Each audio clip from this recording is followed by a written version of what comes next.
giving kids puberty blockers, mutating their physical appearance, and ultimately performing surgery on minor children. Can you believe this?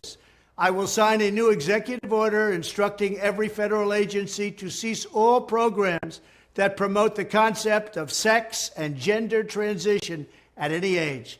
I will then ask Congress to permanently stop federal taxpayer dollars from being used to promote or pay for these procedures and pass a law prohibiting child sexual mutilation in all 50 states. It'll go very quickly.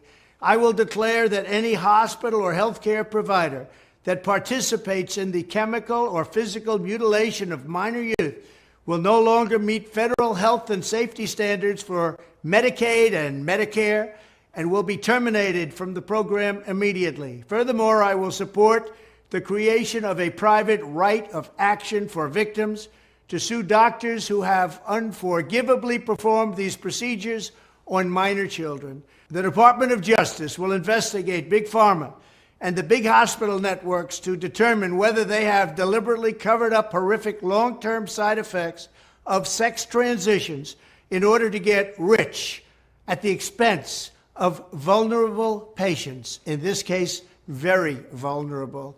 We will also investigate whether Big Pharma or others have illegally marketed hormones and puberty blockers which are in no way licensed or approved for this use.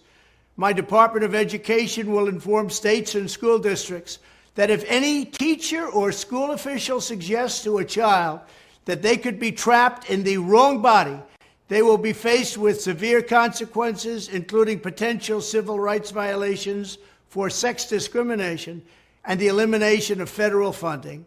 As part of our new credentialing body for teachers, we will promote positive education about the nuclear family, the roles of mothers and fathers, and celebrating rather than erasing the things that make men and women different and unique.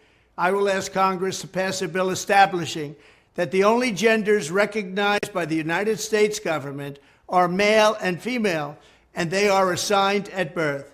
The bill will also make clear that Title IX prohibits men from participating in women's sports, and we will protect the rights of parents from being forced to allow their minor child to assume a gender which is new and an identity without the parent's consent. The identity will not be new, and it will not be without parental consent. No serious country should be telling its children that they were born with the wrong gender, a concept that was never heard of in all of human history. Nobody's ever heard of this, what's happening today. It was all when the radical left invented it just a few years ago.